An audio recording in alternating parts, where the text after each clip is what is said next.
Namaste guys, welcome to my channel. Today we're watching the future of air travel in India, India in Motion episode 3.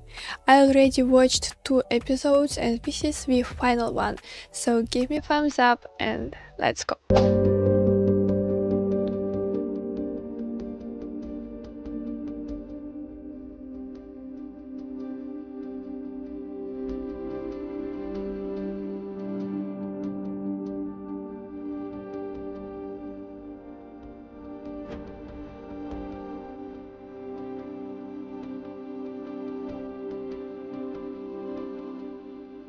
इस देश की जो सुविधाएं अमीरों को प्राप्त हैं वो मेरे देश के गरीब को भी मिलनी चाहिए।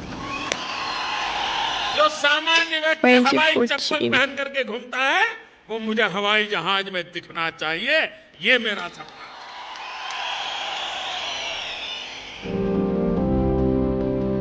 क्या आपको अपनी पहली फ्लाइट याद है? मुझे तो है। किसी जमाने में I don't एरोप्लेन से remember. ट्रैवल करना बहुत बड़ी I बात didn't have. सिर्फ अमीरों की बस की बात। पर आज पूरे देश का आम नागरिक उड़ान सिर्फ गवर्नमेंट रन स्कीम नहीं बल्कि हिंदुस्तान की हकीकत है। तो कैसे आया ये बदलाव इंडिया की एविएशन इंडस्ट्री में? किस तरह से हो गया प्लेन में ट्रैवल करना एक अफोर्डेबल मोड ऑफ ट्रांसपोर्ट? अब चाहे आप हवाई चप्पल पहने या इम्पोर्टेड शूज, हवाई जहाज का ये सफर टेक ऑफ हो चुका है भारत के हर कोने से। सफर जरूर छोटा हो गया है पर हमारे सपनों की उड़ान और भी ऊंची हो चुकी है। Let's see. कुर्सी की पेटी कस कर बांधे क्योंकि ये फ्लाइट टू द फ्यूचर बड़ी मजेदार होने वाली है।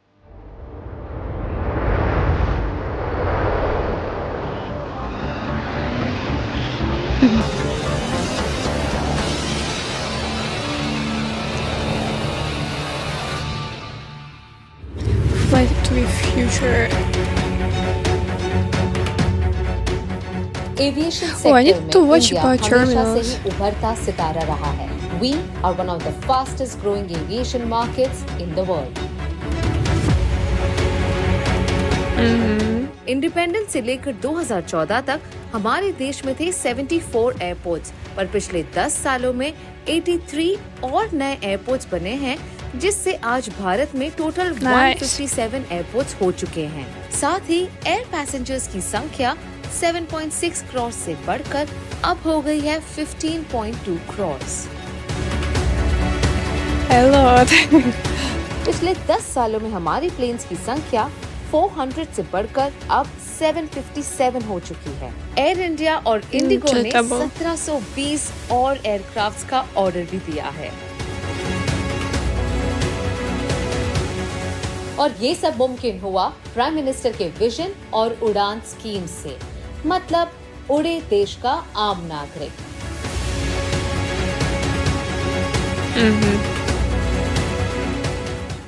पीएम मोदी का विजन था कि अगर ट्रेन्स देश के हर कोने में जा सकती हैं, तो प्लेन्स क्यों नहीं?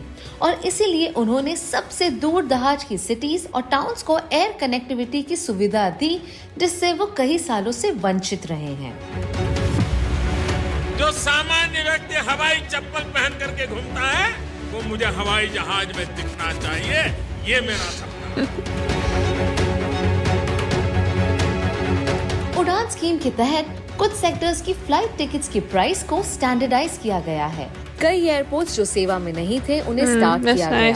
545 न्यू एयर रूट्स क्रिएट किए गए और 84 न्यू डेस्टिनेशंस ऐड हुए through airports, heliports and aerodromes. Oh, in Russia, tickets are very expensive right now. जैसे अब मैं हूँ ईटानगर के डोनी पोलो एयरपोर्ट पर, जो अरुणाचल प्रदेश का सबसे पहला ग्रीनफील्ड एयरपोर्ट है। नॉर्थ ईस्ट के सबसे बड़े स्टेट में 2022 तक कोई एयरपोर्ट ही नहीं था। यहाँ तक पहुँचने या यहाँ से निकलने के लिए the closest airport was the Guwahati airport, जो यहाँ से 6 से 7 घंटों की दूरी पर है।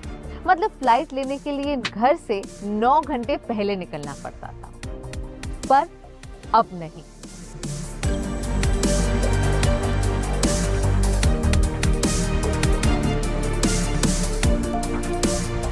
एक पूरा नाइट वेस्ट होता था, और अगर आपको डिब्रूगढ़ जाना है देन आपका पूरा होल डे वेस्ट होता था। तो इसके आने से अब आपका पूरा एक डे सेव हो गया है it's आपको। really और hard. जो आप पहले प्लान करते थे घर जाने के लिए कि 2-3 मंथ में एक बार जाएंगे, अब now you can make plans with in 15 days also. So things have become very convenient.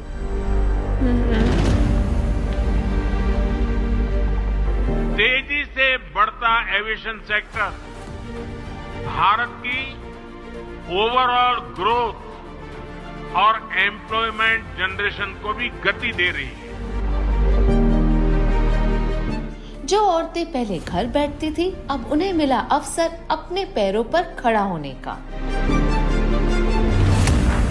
पहले तो जैसे घर पे बैठी थी, कुछ पैसा वगैरह हाथ पे नहीं था। अभी मतलब यहाँ काम करके अपना लाइफ जैसे खुद का कुछ लेना हो, कुछ करना हो। और मेन बात ये है मैम, इधर आके मैं बहुत सारा बात मतलब हर नॉलेज सीखी हूँ। जैसे पैसेंजर से कैसे, लोगों से कैसे जान पहचान होते हैं, कैसे बात करते हैं। We are coming up with a new airport, which is I think by 2025 it will be ready. So with that, a number of more opportunities, employment for people from Northeast and from outside also. A lot of scope here. ऐसे passenger को assess करते हैं, DJI enrolment करते हैं। जैसे DJI आता है, अभी नया अभी 6 मंथ हुआ है गुवाहाटी में, तो उसकी वजह से हम लोग को पैसेंजर एसेस करना पड़ता है और उनको जाके एक ऐप होता है, It's very nice. उसमें जाके एनरोल करना पड़ता है। Indian aviation is on an upward trajectory. It's doing excellent. In fact, we're going to see more growth in terms of infrastructure, number of flights, airports around India. So that's a great sign, and also connecting bigger cities to tier 2 cities. So we should all be very positive about it. And also India right now has the highest Beautiful percentage of uniform. women pilots in the world. Yeah. जहां 2014 तक north east में सिर्फ 9 operational airports थे और हफ्ते में 900 से कम flights चलती थी, वहीं 10 सालों में 19 एयरपोर्ट्स इंक्लूडिंग 2 हेलीपोर्ट्स ऑपरेशनलाइज हो चुके हैं और अब 1900 से ज्यादा फ्लाइट्स का आना जाना है।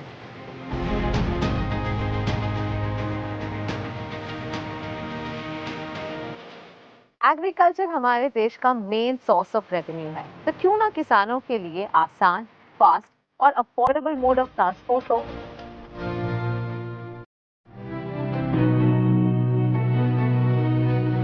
मिलिए अरुणव से, जो अरुणाचल प्रदेश के एक किसान हैं और अपने टी प्लांटेशंस के सिलसिले में पूरे भारत में बिजनेस करते हैं। उनका मानना है कि ट्रेन की फर्स्ट एसी स्लीपर क्लास और फ्लाइट की टिकट के दाम में कुछ ज्यादा अंतर नहीं है।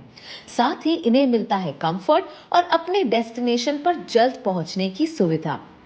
पहले तो आपका 3-4 दिन लगता था, अब भी 3-4 दिन राजधानी एक्सप्रेस ट्रेन में जाना पड़ता था, बहुत प्रॉब्लम था।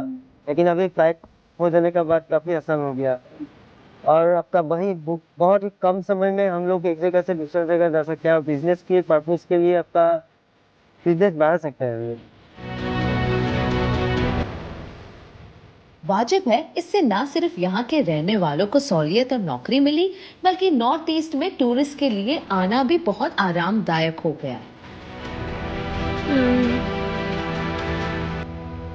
मेरा ये पक्का विश्वास रहा है कि पूर्वी भारत और खासकर पूर्वोत्तर भारत 21वीं सदी में देश के विकास का इंजन बनेगा।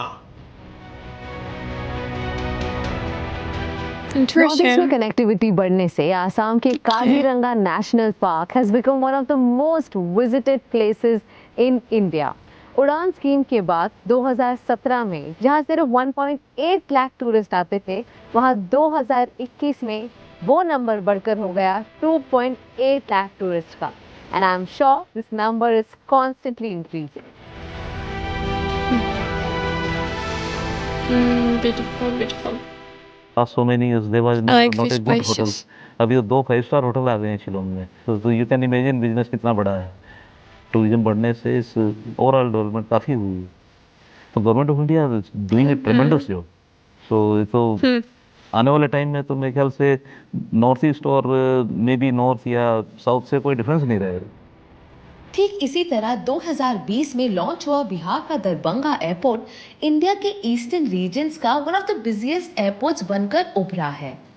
देवघर का बैद्यनाथ धाम, जहां हर साल करोड़ों में श्रद्धालु आते थे, वहां 2022 से पहले कोई एयरपोर्ट ही नहीं था। आज ये एयरपोर्ट इंडिया का 7th highest profit making airport बन चुका है।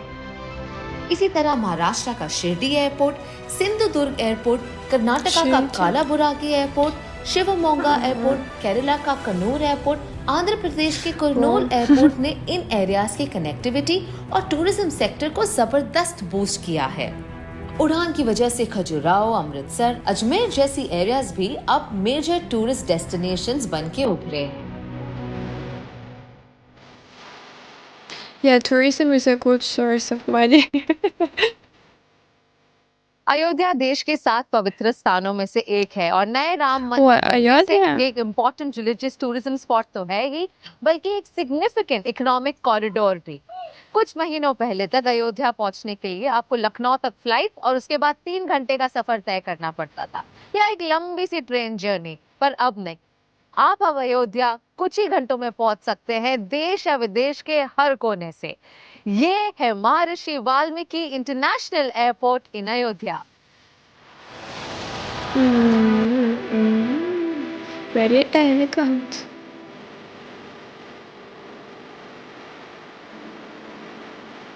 Wow, I like this style. 822 acres में फैला phase 1 of Maharshi Valmiki international airport is ready और बहुत ही जल्द फेज 2 भी रेडी हो जाएगा, जिसकी एनुअल कैपेसिटी होगी of managing about 10 lakh passengers.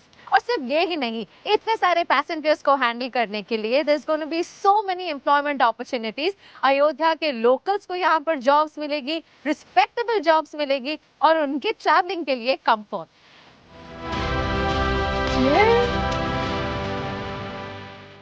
विकास के इन कार्यों से अयोध्या में रोजगार और स्वरोजगार के नए अवसर भी बनेंगे। इससे यहाँ के टैक्सी वाले, रिक्शा वाले, होटल वाले, ढाबे वाले, प्रसाद वाले, फूल बेचने वाले, पूजा का सामग्री बेचने वाले, हमारे छोटे it मोटे actually helps a lot दुकानदार of भाई, people. सभी की आय बढ़ेगी।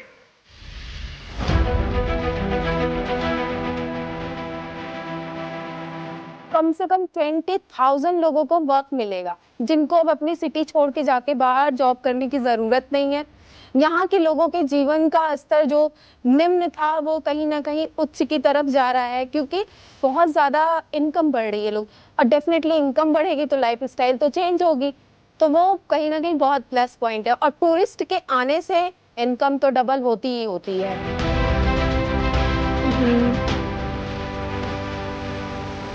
Good news. शहर में जब एक एयरपोर्ट बनता है तब वो सिर्फ कनेक्टिविटी नहीं बढ़ाता, वो बन जाता है एक इन्वेस्टमेंट अपॉर्चुनिटी, जिससे होता है इकोनॉमिक डेवलपमेंट, और उसी का रिजल्ट है एम्प्लॉयमेंट जनरेशन, लोगों के बीच में स्टेडी आमदनी, और उससे मिलती है बेटर स्टैंडर्ड ऑफ लिविंग, और उसी का नतीजा होता है शहर में खुशहाली।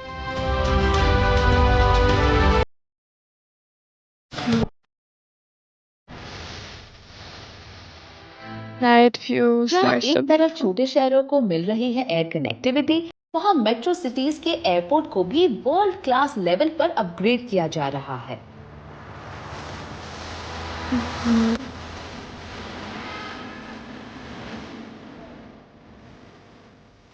कस्टमर सर्विस को इम्प्रूव और हैसल फ्री बनाने के लिए मिनिस्ट्री ऑफ सिविल एविएशन ने लॉन्च किया डिजी यात्रा ऐप। अब हम इससे कॉन्टैक्टलेस, पेपरलेस और रिस्क फ्री होकर जल्द ही एयरपोर्ट एंटर कर सकते हैं।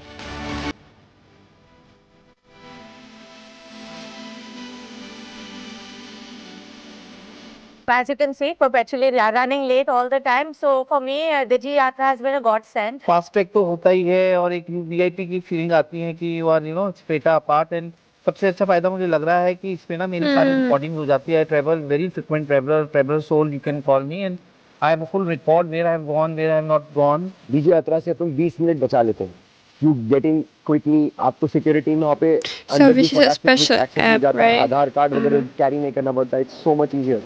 Services to the normal passengers is like business class. And ऐसा they लग just रहा put है their कि 3 phones. साल में अमेरिका मूव हो जाएंगे, क्योंकि ये अमेरिकन Okay. एक्सपीरियंसेस के बराबर हो गया है। डिजी यात्रा से हुई आपकी सुपर फास्ट डिजी यात्रा। एंट्री और अब self Interesting baggage name. Drop and fly facility से all you have to do is drop the baggage by yourself and fly. Ah, really? Like this?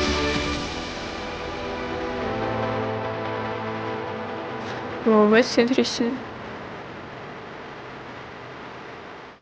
ये हुआ ना आत्मनिर्भर Bharat. I'm not familiar with all this process, but it looks really advanced. Additional x ray machines install हुए हैं और international civil aviation organisation ने हमारी flight safety की रैंकिंग 102 से 55 कर दी है. ये इंडिया की हाईएस्ट एवर रैंकिंग है. Very nice.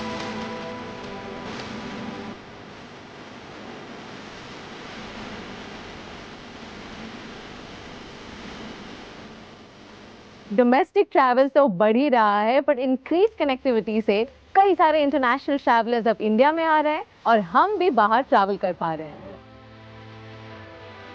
We're sitting here in this beautiful lounge and there's wonderful shopping and Yeah, there there's are delicious even food. shops I didn't there. expect there to be such amazing food. Many and shops. Great. Country of 1.4 billion people, and what is it, like 400 million people live in cities, and the fact that there is organizations still and people, you know, are able to live and have their lives, and you know, no one You know, seems to it be looks going like a hungry very and anything fancy like that. restaurant. Those things are really impressive, and there are things I think that we can learn in the United States as well. I came here after so many years. I came back, and I feel it's like it has developed, and I love India, and I love all this airport, these lounges. Wow, they're amazing. Yeah, it looks really nice. Fast pace travellers को cater करने के लिए हमारी government को भी fast pace होना पड़ेगा और इसीलिए मोदी सरकार ने फ्यूचर टारगेट्स भी सेट कर दिए हैं फॉर द ईयर 2030. और एयर कनेक्टिविटी हमारे यहाँ बहुत बड़ा चैलेंज थी. इस वजह से भारत अपने पोटेंशियल को परफॉर्मेंस में नहीं बदल पा रहा. इसलिए हमने कनेक्टिविटी इंफ्रास्ट्रक्चर में इन्वेस्टमेंट को अपनी प्राथमिकता बनाई. आज भारत दुनिया के सबसे वेल कनेक्टेड मार्केट में से एक बन रहा है. Good job. देश में आज नए एयरपोर्ट्स का निर्माण, एग्जिस्टिंग एयरपोर्ट्स को एक्सपैंड और मेन एयरपोर्ट पर लोड कम करते हुए शहर के आउटस्कर्ट्स में ग्रीन फील्ड एयरपोर्ट्स बनाए जा रहे हैं. जैसे जेवर में बन रहा है नोएडा इंटरनेशनल एयरपोर्ट, जिससे उम्मीद है कि इंदिरा गांधी इंटरनेशनल एयरपोर्ट पर लोड कम हो सके. नवी मुंबई इंटरनेशनल एयरपोर्ट होगा इंडिया का सबसे बड़ा एयरपोर्ट जो छत्रपति शिवाजी एयरपोर्ट को डीकंजेस्ट करने में मदद करेगा. इसके अलावा आने वाले सालों में 10 ऐसे और एयरपोर्ट्स लॉन्च होने वाले हैं. हाल ही में प्राइम मिनिस्टर नरेंद्र मोदी ने 15 नए एयरपोर्ट प्रोजेक्ट्स लॉन्च किए हैं जिनका कॉस्ट होगा 9,800 करोड़ रुपए, जो 61.5 मिलियन पैसेंजर्स को हर साल सर्व करने की क्षमता रखेगा. कनेक्टिविटी और कंफर्ट के साथ एस्थेटिक्स और हमारे कल्चर का खास ध्यान दिया गया है. Yeah, which is what I love.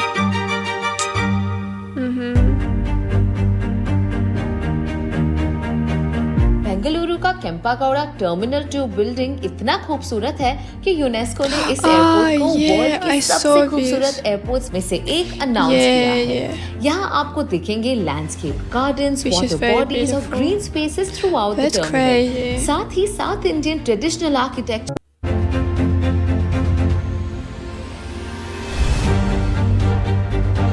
उसी तरह डाबोलिम एयरपोर्ट के बाद अब गोवा में है मोपा एयरपोर्ट, जिसे बेस्ट सस्टेनेबल ग्रीनफील्ड एयरपोर्ट का अवार्ड मिला है.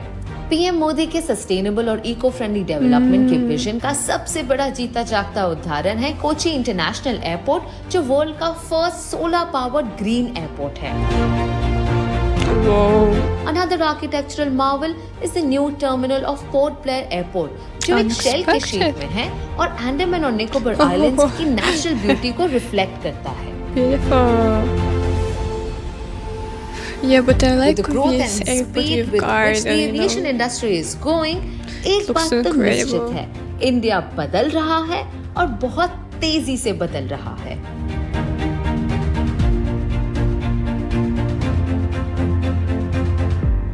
पिछले 10 सालों में सिर्फ इंडिया की एविएशन इंडस्ट्री ने उड़ान नहीं, बल्कि भारत के हर छोटे गांव, शहर और कस्बों के रहने वाले लोगों के सपनों ने ली है। वही सपने जो आज हकीकत बन रहे हैं, वही सपने हैं नए भारत की नई पहचान। सपने हम देखेंगे, संकल्प करेंगे हमारे प्रधानमंत्री। Until next time, it's me Kamya Jani signing off.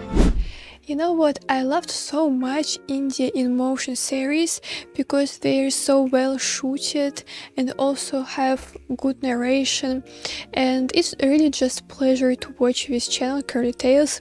I loved that I discovered it, and I wanna say that India is improving. We can see it. It's very inspirational, you know, to watch this kind of videos. And also now I got an idea to watch about different terminals. So let me know, would you like to watch it or not? And maybe you have any suggestions, let me know in the comments. So guys, if you like this video, you can subscribe to my channel, follow me on Instagram, and see you soon. Bye bye.